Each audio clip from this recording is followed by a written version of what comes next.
The daughter had just rested one leg on the armrest of the sofa, while the father's gaze lingered on her body with ill intent, until his wife came to clear the table, at which point he guiltily turned his face away. But his lust had clearly been ignited, so before bed, he eagerly wanted to be intimate with his wife. However, his wife had no interest in sex, as her mind was preoccupied with how to manage the household finances, especially since her husband was unemployed. She couldn't afford to be late for her part-time job the next day. But when she got off the crowded bus after a long day of work, she suddenly found her daughter standing there, trembling with despair.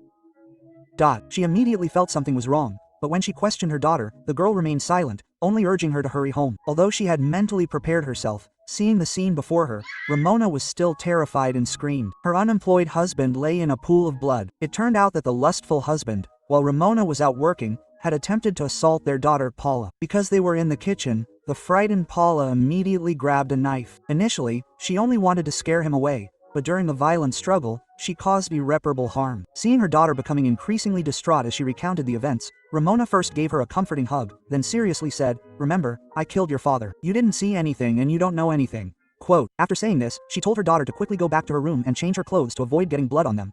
He caught a cold, and after wiping away his tears, he cautiously began to deal with the body. First, relying on his long-term experience in doing violent acts, he used kitchen paper towels to soak up the blood on the floor, then used a mop to clean up the remaining bloodstains. Afterward, he pulled out the knife from his husband's chest and thoroughly washed it with water. Just as he was about to put his husband in the freezer, the doorbell suddenly rang. To avoid being discovered, he quickly changed his jacket before slowly opening the door. It turned out that his neighbor was about to go abroad and wanted to ask Raymond to help look after the restaurant that was about to be sold. If anyone was interested in taking over, they should contact him by phone. Raymond immediately had an idea.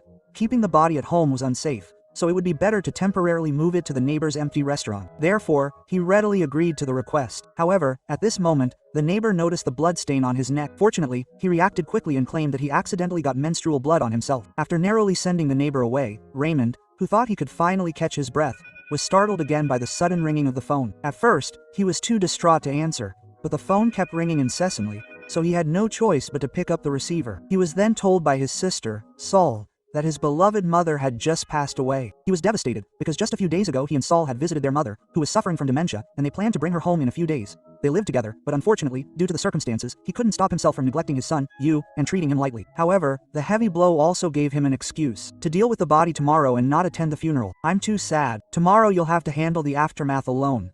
Quote. If anyone asks about the funeral, just say I just had surgery and can't be discharged from the hospital yet. After saying that, he hung up the phone. After composing himself, he and his daughter, under Yesser's cover, moved her husband's body to a restaurant not far from their home. To prevent the body from rotting and smelling in the hot environment, he even adjusted the refrigerator's temperature to the lowest setting. However, early the next morning, while he was secretly checking to see if the body was still intact, a man suddenly poked his head in, scaring him so much that his face instantly turned pale. Fortunately, the other party not only didn't discover that there was a body hidden in the refrigerator, but also brought him a big business deal. It turned out that a film crew was shooting a film nearby, and the man was the crew's logistics manager and needed to order 30 meals. Since Raymond was short on money, he took the job without his neighbor's permission.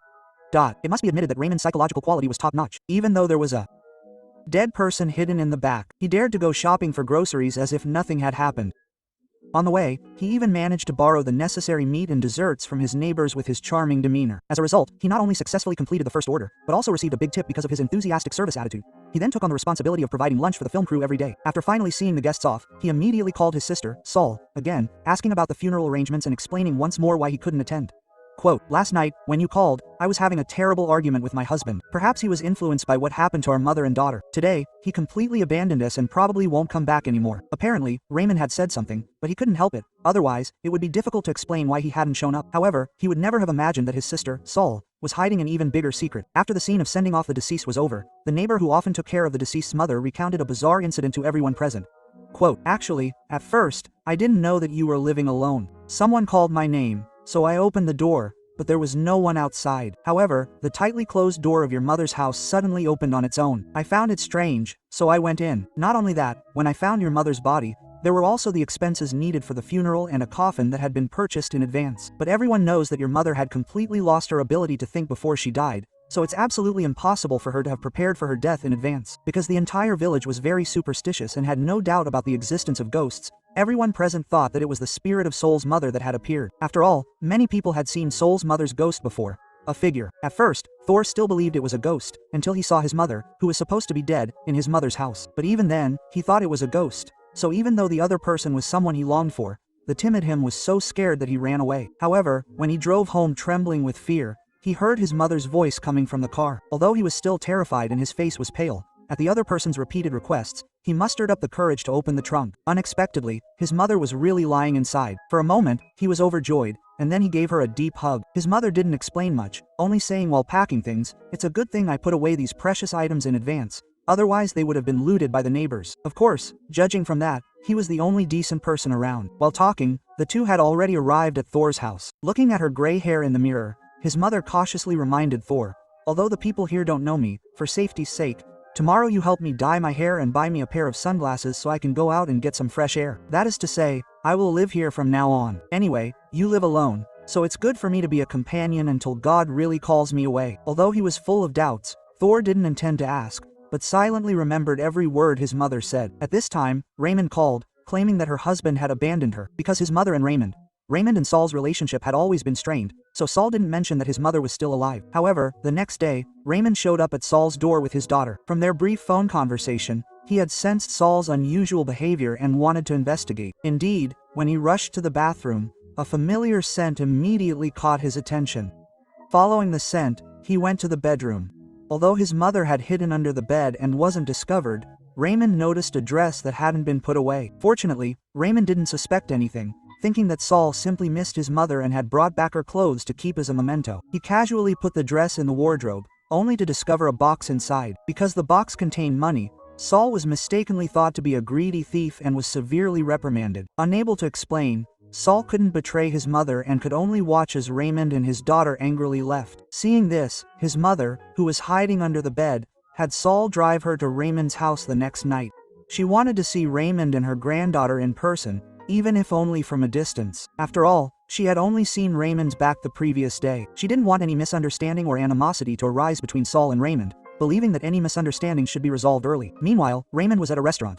The wrap-up party for the TV drama crew was lively and bustling, with Raymond looking particularly stunning in his exquisite makeup, exuding a captivating sexiness that left many men on the scene speechless. Perhaps the joyful atmosphere made him completely forget his previous unpleasantness. When Saul suddenly appeared before him, sincerely apologizing and explaining that he hadn't hidden anything in the box, Raymond not only didn't hold a grudge but even said that he had overreacted at the time. Just as the two were confessing their mistakes to each other, music suddenly played, diverting their attention. Raymond even unconsciously teared up. It turned out that his mother had taught him this song when he was a child, and he had even entered a young singer competition with it. His daughter was extremely surprised because she hadn't heard Raymond sing in over 10 years. To please her, Raymond decided to sing in front of everyone. As the familiar melody played again, Raymond's powerful voice resonated in the boundless dark night illuminated by the lights. He had been so busy striving for success that he hadn't stopped to appreciate the scenery around him for a long time. Now that life had finally improved, at least he wouldn't have to worry about anything in the near future. At the same time, his mother, hiding in the car, couldn't help but shed tears, because from Raymond's singing, she heard the bitterness turning into sweetness,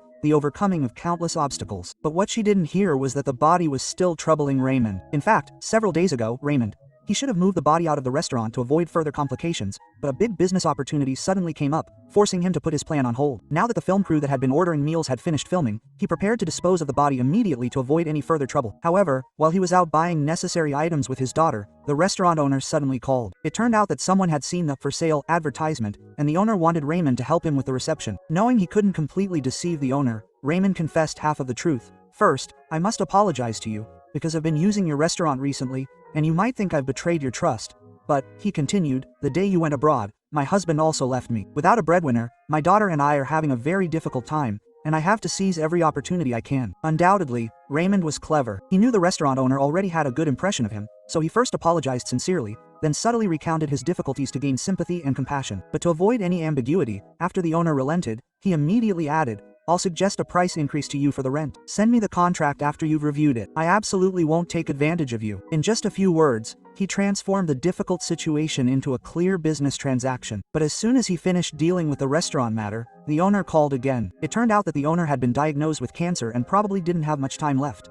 Although there were many things to do, he had to clarify one thing first, so he urgently called Raymond. Raymond, who had always valued loyalty and righteousness, especially since he owed a debt of gratitude to the person on the other end of the line, went to the hospital alone with flowers after dropping his daughter off at his sister Sol's house. Unexpectedly, the words he heard there completely devastated him. Quote, "Can you tell me if my mother is still alive? If you don't know, can you ask your mother? I know she's passed away, but she appeared to your mother before, and maybe she'll find you in the future. So please, out of great compassion, help this poor person." Raymond, who didn't know his mother was still alive, thought the person on the other end of the line was delirious from illness. Otherwise, why would they be talking nonsense? But the other person firmly believed in the existence of ghosts, and the two were completely at odds. Helplessly, Raymond could only find an excuse to leave quickly. After all, he had truly pressing matters to deal with. After leaving the hospital, he immediately went to the grocery store to buy rope and tape, then drove the truck he had rented in advance to Sol's house. He lied, saying, "Tonight I need to have a good talk with Lee's husband, who ran away and then suddenly came back, about future matters. To avoid causing trouble for my daughter, let her stay here tonight." After saying this, without waiting for a response, he hurriedly left the room. Furthermore, needing help, Raymond knocked on his neighbor Fat May's door, but didn't tell her the truth, only saying he needed to help move the garbage, and since Fat May was desperately short of money, the two thus formed a partnership. Afterwards, Raymond brought two female neighbors to help move the freezer containing the body onto a pickup truck. Only when they were driving on the wide highway did he explain to the bewildered Fat May, "We're going to Hookah Nuclear Power Plant, 180 kilometers away. We'll dig a hole by the river and bury the freezer. As long as you don't tell anyone about this, I'll pay you by the hour." Upon hearing this, Fat May immediately realized she had been tricked, but instead of cursing Raymond for deceiving her, she began to negotiate. "You know I'm an undocumented immigrant and can't find a legitimate job. I'm about to be so poor I'll have to beg on the streets. Besides paying me by the hour, I also want you to give me the bartending job at the restaurant for the next month, and you have to buy the alcohol. All the money earned from bartending will be mine." Raymond thought this request was reasonable, so he readily agreed without hesitation. About 2 hours later, the two finally arrived at their destination. Without a moment's rest, they immediately began digging a hole. After everything returned to normal, Raymond even erected a tombstone, carving his husband's birth and death dates on it. In the blink of an eye, the knife that killed her husband became a tool for chopping vegetables. Raymond's restaurant business also became increasingly prosperous, but then, the police came knocking again. Initially, Raymond didn't want to waste any words, until she heard the other party say, "Your parents. The day the fire broke out, my mother also disappeared, and this is definitely not just a coincidence, because my mother was having an affair with your father. Although they were very careful when they dated, your mother still found out. That's why your mother often went to your aunt's house for help before she died, ostensibly to take care of your sick aunt. The reason you don't know is because you haven't contacted your mother for several years, and she even complained that you ignored her existence. Perhaps you're wondering why I didn't call the police, but once the police get involved in the investigation, all these shameful things will be exposed, and I don't want you and me to endure the same judgmental stares from others." Although she stubbornly expressed disbelief, early the next morning, Raymond took his daughter Paula and angrily went to Saul's house. However, along the way, Paula repeatedly emphasized that they should notify Saul in advance, saying that a sudden visit was impolite, but in reality, she was afraid that Raymond would suddenly discover that her grandmother was still alive and living at Saul's house. It turned out that Paula knew her grandmother was still alive when she saw the bowl used to handle the body being thrown away at Saul's house. The two also had a conversation in the car. "Our family was very poor before. To earn money, your grandfather went to Venezuela to work, and I couldn't take care of two children at the same time, so I sent your mother to live with her aunt. Although your mother seems to have a bad temper now, she was very well behaved and obedient when she was little, and we had a very close relationship. But when she reached adolescence, she became. Why did she suddenly write to me? For a mother, the greatest pain is when her daughter doesn't love her, so you must show your love for her even more intensely, especially since it's just the two of you now, relying on each other." As Paula was pulled back to reality from her thoughts, she suddenly realized that she and her mother had arrived at Aunt Sol's doorstep. Fortunately, the moment Saul opened the door, she deliberately shouted Raymond's name, giving the grandmother inside a heads up, so the grandmother wasn't discovered. However, while Raymond and Saul were chatting about everyday things, Tina suddenly appeared on the television. It turned out that in order to obtain better medical resources, Tina had made a deal with the program team. As long as she publicly stated that Raymond's mother's death was related to her mother's disappearance, she could go to a large hospital for treatment. But faced with a cold camera and the audience who only wanted to see the drama and didn't care about the truth,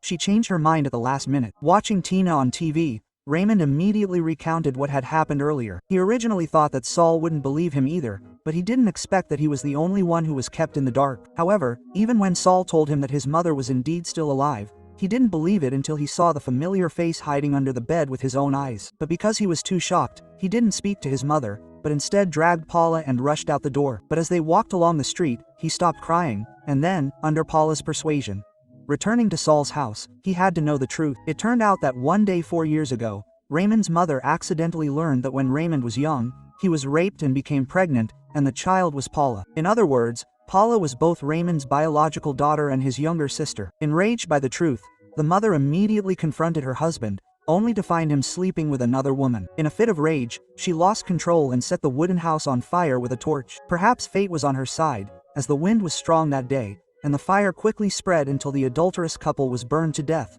leaving only bones. Later, rumors spread in the village that Raymond's parents had been burned to death, so the mother who set the fire began wandering around the countryside, hiding herself. She had considered suicide, But after witnessing the scene of complete devastation, she changed her mind. Instead of living a long life for the sake of two despicable people, she decided to stay and take care of the sick as a form of atonement. She lived in the house until her mother passed away not long ago. During this time, some people had seen her, but the superstitious villagers thought they had seen a ghost. What surprised him most was that the police didn't conduct a thorough investigation. Otherwise, he would certainly not have escaped legal punishment. After all the truth was revealed, Raymond hugged his mother tightly, and his mother apologized, saying, "Your father abused you right under my nose, and I didn't do anything for many years. Only then did I realize that I'm truly not a qualified mother. Your estrangement from me, your escape from me, is all my fault." Quote, in the following days, the three generations of grandmother, mother, and daughter began their cohabitation life. That day, they even drove to Lake Hookah, 180 kilometers away, but because the lake had already dried up, the mother and Paula only took a brief look before returning to the car. Then, Raymond stood by the tree and said to Paula, "The man you accidentally killed is not your biological father, but even so, he had no right to violate you, so he deserved to die. As for who your biological father is, I will tell you in detail later." Quote, after saying that, he glanced at the tree trunk next to him. Paula followed his gaze and saw the mark on it, and immediately understood everything. That night, the four returned to their home, preparing to have their last dinner there before putting the house up for sale in the newspaper. However, while they were happily eating, the neighbor, Tinga, came over again. He came specifically to talk about the TV show and also to say his final goodbyes, because he had a premonition that his life was coming to an end. Although she was hiding in the shadows, the mother heard their conversation, so in the late night when the east wind was blowing, she quietly sneaked into Tinga's house and decided to take on the responsibility of taking care of Tinga in the name of atonement until he passed away. Tinga also accepted everything calmly, because in his opinion, the mother Raymond brought back was no longer a flesh and blood person. It wasn't a person, but a soul who came to take him away. Meanwhile, Raymond, who discovered his mother was missing, rushed over in a panic. Since reuniting with his mother, he didn't want to be separated from her for a single moment, and he still had many things he hadn't had time to share with her. But his mother gently comforted him, saying, "We'll have plenty of time together in the future. My return isn't temporary. When the time comes to send you off, we'll talk all night. And right now, I can't cry. After all, ghosts don't cry." Quote, however, the moment she turned around, a muffled sob broke the silence. This is the plot of the film directed by Pedro Almodovar, starring Penelope Cruz and Carmen Mora, released in 2006. 4 years earlier, after learning that her daughter Raymond had been raped and impregnated by her biological father. Her husband, the mother set fire to and killed her husband. 4 years later, when Raymond's daughter Paula was threatened by her foster father, she accidentally killed him with a knife. The mother, who committed arson 4 years ago, narrowly escaped the charge of murder. 4 years later, although the final outcome is unknown, based on past experience, Paula's crime will not be discovered, and Raymond, who helped Paula dispose of the body, will naturally not be punished either. The mother once lamented to Raymond, "The three of us have all been ruined by men." But unintentionally, the three of them also formed a women's alliance of father killing and father avenging, becoming both victims and perpetrators. In reality, it wasn't just their 3 generations of family members. The women around them who were anxious about them also essentially became accomplices, or rather, unintentionally extended a helping hand to them, and yet no one faced legal consequences. Of course, everyone longs for the most just outcome, where good is rewarded and evil is punished, like the cycle of heaven and earth, an unbreakable law. However, reality is not a fairy tale. There is no clear boundary between good and evil, and there are rarely perfect endings. Darkness and light intertwine like day and night, forever interwoven and interdependent, influencing and defining each other. Moreover, in this world, how can anything truly be purely black or white? The subtleties of human nature cannot be defined by simple labels. In the midst of fate, justice and evil often blur the boundaries. Those who kill 2 people are not necessarily utterly wicked, and perpetrators of evil may also become victims. Good and evil, harm and victimhood, are often intertwined as cause and effect in the vortex of fate, inseparable and difficult to understand. However, it is worth mentioning that those with malicious intent will inevitably either harm others or be harmed by others, enduring inner torment and mental anguish, like an invisible brand etched into the rings of life. But regardless of the form of injury, one must bravely face the past, and then, carrying the scars, in the time where light and darkness intertwine, with clear understanding, a compassionate heart, and indomitable courage, continue moving forward. Okay, that's all for today's movie sharing. Please like, comment, and share. I'm Shark, and I look forward to seeing you next time. Yeah.